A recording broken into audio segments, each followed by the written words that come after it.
안녕하세요. 차트 이야기 쭌입니다. 자, 반갑습니다. 유후, 자, 반갑습니다. 무지하게 오랜만이죠. 죄송합니다. 어, 제가 영상을 지금 또 두 번째 찍고 있어요. 같은 내용을. 아, 뭔가 하나가 업데이트 되더니 꼭 이러네요. 자, 뭐, 그건 그렇고, 여러분들 어떻게 잘들 지내셨나요? 코로나가 또 거시기 하죠. 예, 거시기 합니다. 자, 오늘은 이걸 해볼 거예요. 빠밤. 기준이 되는 캔들. 오, 히트. 네, 거래량. 아, 제가 원래 영상을 만들기 직전까지 참 고민을 많이 했는데, 거래량에 대해서 얘기해 본 적은 없죠. 자, 기준이 되는 캔들 문의 이렇게 나와 있습니다. 저희 카페에, 늘늘상님이, 기준이 되는 캔들이 도대체 뭐냐, 어렵다. 라는 말씀을 하셨죠. 예. 그래서 고민하다가 나온 게 바로, 이거죠. 제가 예전에 설명드릴 때는 이런 말씀 드렸었어요. 영상에서 뭐 아마 간혹? 하여튼 몇 번 말씀드렸던 것 같긴 한데, 자, 이렇게 되는 거. 보통은 이렇죠. 상승을 쭉 하다가 보통 이렇게 갑자기 느닷없이 나타나는, 음봉입니다. 음봉. 그리고 이렇게 하나로 되어 있는 경우도 있지만 보통은 두 개짜리가 더 많죠. 이런 음봉. 이 음봉은 크기가 작은 거는 좀 힘들어요. 작은 거는. 그러면 작은 게 아닌 어떤 애들 큰 캔들이거나 또는 장대 음봉, 장대 캔들인 경우에 이 두 경우에는 가능하다. 이렇게 말씀드릴 수 있어요. 물론 이제 큰 흐름을 잘 읽을 수 있으면 작은 거하고 큰 거하고 같이 결합되는 경우도 있긴 하거든요. 이럴 때도 읽을 수 있긴 한데 일단 요거 좀 파악하기 힘드니까 이것까지 파악하려면 이제는 흐름이 어쩌고 큰 흐름을 알아야지만 되는 거죠. 얘는 좀 힘듭니다. 그러면 우리가 저번 시간인가요? 하여튼 좀 기준이 되는 캔들 편에서 말씀드렸던 건 이런 내용이었어요. 어떤 거였냐면 기준이 되는 캔들 이게 하나가 될 수도 있고 두 개짜리가 될 수도 있고 그렇긴 한데 보통은 두 개다 라고 말씀드렸고 이 두 개인 캔들이 상승 조정을 주면 재하락할 가능성이 높다 이런 개념이죠.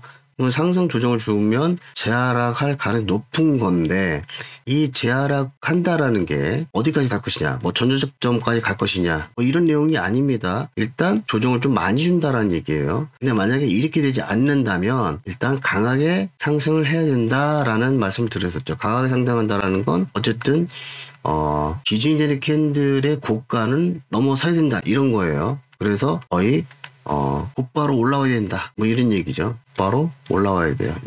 이런 식으로 올라와줬을 때 강하게 간다라고 표현할 수가 있겠죠. 물론 이게 그럴 가능성 상당히 희박하죠. 장대 양봉 하나로 올라갈 수도 있어요. 뭐 그런 경우라면 다시 내려올 가능성이 높겠지만 아무튼 그럼 중요한 건 뭐냐면 이제 아주 높은 확률로 재하락을 해야 되는 경우가 더 많은 건데 그러면 과연 이 여기까지 오는 이 조정을 과연 우리가 어디까지 바라볼 수 있느냐라는 거예요. 물론 큰 흐름을 읽을 줄 알면 대략적으로 얼마큼까지 온다라는 게 정상이라는 것도 눈에 보여지긴 하는데 제가 그래서 얼마 전이죠? 비트코인 선물하면서 여기에서 매도를 걸어서 뭐 설명을 중간에 갑자기 매도가 탁 걸려가지고 내려가서 뭐 수익을 좀 본 적이 있었는데 과연 이 조정이 여기까지냐? 제가 이제 말씀드렸을 때 뭐라고 했냐면 재수없으면 여기까지 올라와요 뭐 이렇게 말씀드렸단 말이죠. 과연 여기까지냐 아니면 이 고가를 넘어서는 여기까지냐 이럴 수도 있거든요. 그러니까 이렇게 내려올 수도 있다는 얘기예요. 그러면 과연 내가 예약 매도를 걸고 싶은데 어디서 걸 거냐 이거죠. 예.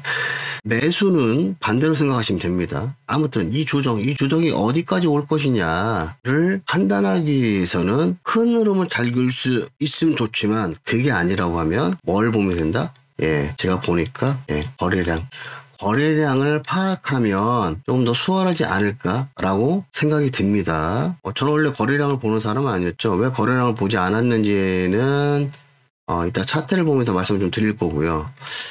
그래서 제가 파악한 거래량은 다시 한번 써볼게요.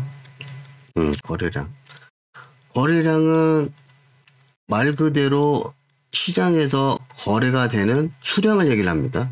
수량. 예를 들어 볼게요. 시장.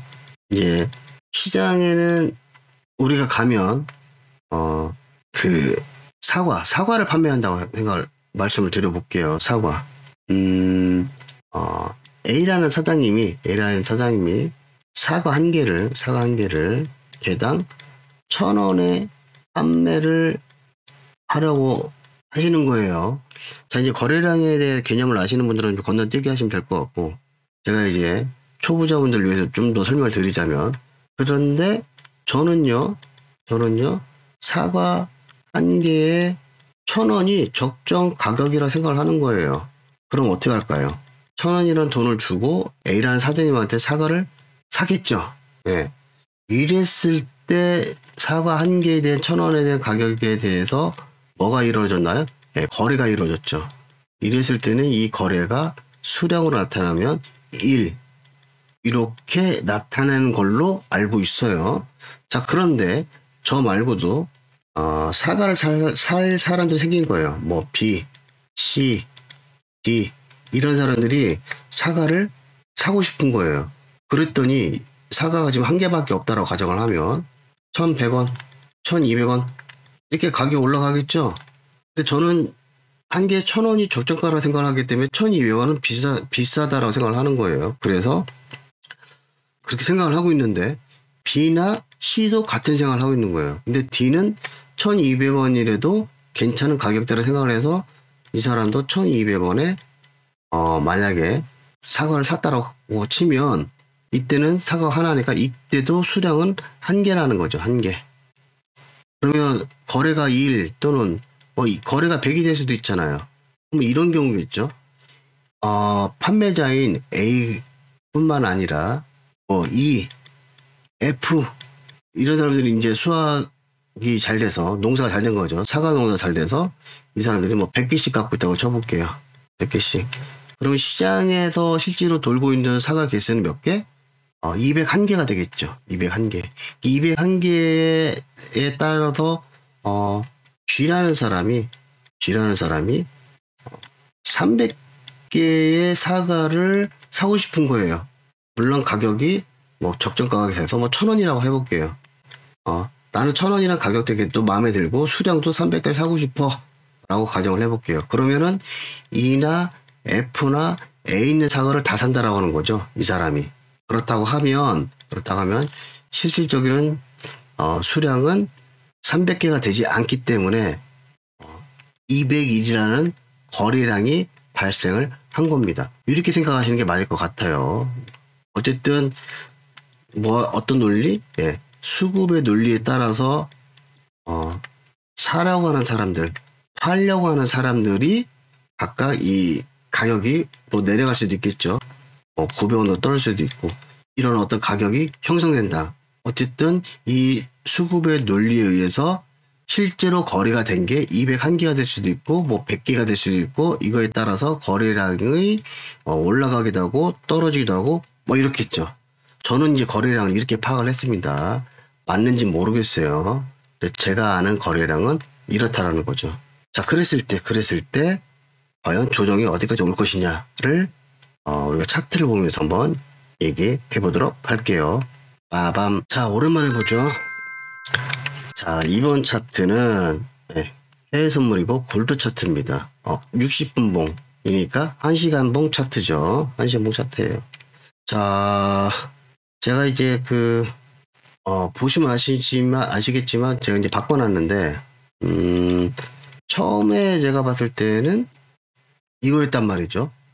근데 제가 보니까 파란색 음봉인데 빨간색이야. 파란색 음봉인데 빨간색이야. 색깔이 다른가? 그러고 봤더니 파란색인데 또 파란색이야. 이게 뭐지? 이게 너무 괴리감이 있는 거예요. 이질감이 있는 거죠. 이질감이 있는 거예요. 그래서 저는 이게 거래량 원래 보지도 않지만 이거 뭘 얘기하는 거지? 몰랐었어요. 물론 여기서도 보면 음봉인데 거래가 많이 생겼단 말이죠. 그래놓고서 가만히 보니까 여기는 값들이 비교 기준이 이전 값인 거예요. 그래서 이전 값은 말 그대로 이전의 어떤 값보다 거래가 많이 터졌으면 빨간색. 이전 봉보다 거래가 지금 보고 있는 거래량이 적으면 파란색, 적을 때마다 파란색, 그거보다 높은 빨간색이었더라고요. 그걸 이제 나중에 뭐 불과 한 뭐 일주일 전에 알았는데, 저는 이제 일단 이게 이런 색깔이 되게 보기 싫어서 캔들 색깔하고 똑같이 가게끔 하고 싶어서 좀 일단 바꿔보겠습니다. 뭐 이거 바꾸시던 안 바꾸시던 보기 편하시들 하면 좋지만 저는 이제 바꿔볼게요. 그래서 가격 차트로 바꿔보니까 캔들하고 색깔이 똑같아져 버렸어요. 그쵸? 얘가 음봉일 때도 거래량 색깔도 파란색이에요. 양봉일 때도 거래량 색깔도 빨간색이에요. 저는 이제 개인적으로 이제 이게 좀 더 보기 좋다라고 생각을 하고, 이제 혼자 생각한 것 중에 뭐가 있냐면, 분명히 이런 음봉이 나왔을 때도 거래량도 보면 파란색인데, 저는 이제 매도 수량이 많다라고 가정을 해볼게요. 여기는 매수 수량이 많다라고 가정을 해보는 거고요. 그래서 이게 물론 매수 수량이 많다, 매도 수량이 많다라고 보시면 안 되긴 하죠. 왜냐면 거래량이니까 매수자가 1이면 매도자도 1인 거예요. 그게 맞다라고 하지만 어쨌든 이때는 매도세가 좀 더 세졌구나. 이 봉에 대한 매도세가 워낙에 세졌구나 라고 판단을 해보겠다라는 거죠. 빨간색 때는 매수 세력이 좀 더 들어왔구나, 이렇게 생각을 해보겠다라는 거죠. 그러면서 제가 이 거래량을 보다 보니까 뭐가 이제 눈에 보이기 시작했냐면, 캔들은 자, 예를 들어볼게요. 음봉 캔들이에요. 음봉. 그리고 그 다음 캔들도 음봉 캔들이라고 가정을 해보고요. 근데 이 음봉 캔들이 둘 다 음봉, 이 음봉 캔들이 거래량이 하나는 이만하고요, 하나는 이만하다고 가정을 해볼게요. 그러면 첫 번째 캔들에 대해 거래량보다 두 번째 캔들의 거래량이 더 많죠. 그리고 그래서 기준을 뭘로 삼았냐면, 몸통으로 기준을 삼았어요. 그래서 몸통 크기가 같다. 몸통 크기가 같은데 거래량이 오른쪽 게, 두 번째 게 더 많이 생겼다라는 건 오른쪽 게 더 힘이 좋다라고 저는 이제 기준을 이렇게 갖고 가는 겁니다. 저는 이제 기준을 이렇게 갖고 가는 거예요. 그러니까 예를 들어서 지금 이 첫 번째 캔들하고 두 번째 캔들하고 비교를 해보면 분명히 두 번째 거래량이 조금 더 많아요. 조금 더 많은데 몸통을 비교해보자면 더 작죠. 이랬을 때는 이 두 번째 캔들이 더 힘이 좋지 않을까라고 판단한다라는 거예요. 매도세로서. 이해되셨나요? 저는 그렇게 바라본다라고 하면, 지금 이런 경우 얘는 어떻습니까? 음봉이 아주 큰 장대 음봉인데, 그죠? 그 다음에 양봉이 거의 거래량이 비슷하죠. 그렇다고 하면 이 양봉이 좀 더 힘이 좋다라고 바라보는 거죠. 이해되셨나요?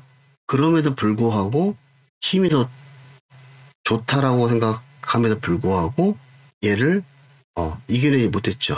만약 힘이 좋았으면 여기까지 와야 되는데, 결국에는 매도세도 만만치 않다, 뭐 이렇게 보여지는 거죠. 이렇게 지금 판단을 하고 있는데, 그러면 좀 당겨볼까요?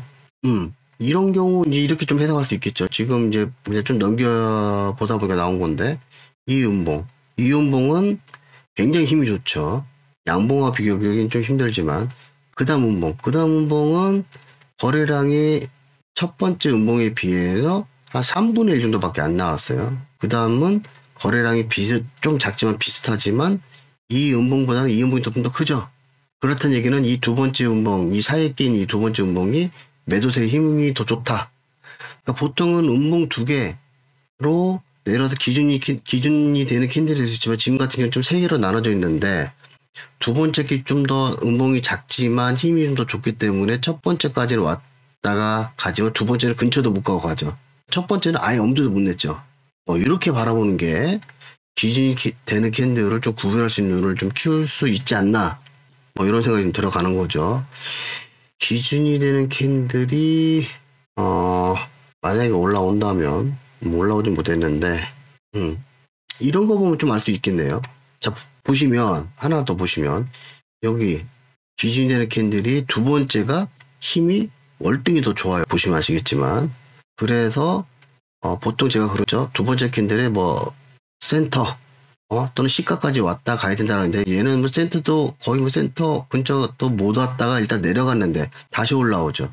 다시 올라오는데 이 양봉 보시면 거래량이 이 음봉, 굉장히 힘이 좋은 음봉이 거래량이 많이 터졌음에도 불구하고 이것만큼은 아니지만 그래도 많이 올라왔죠. 시가까지 다 올라왔단 말이죠. 두 번째도 보면 이 두 번째 이 캔들의 거래량을 그날 양봉이 거래량을 많이 올리지도 못했는데 가격은 시가 거의 다 올랐단 말이에요. 그래서 보통은 뭐였냐면 바로 올리지 이거였잖아요.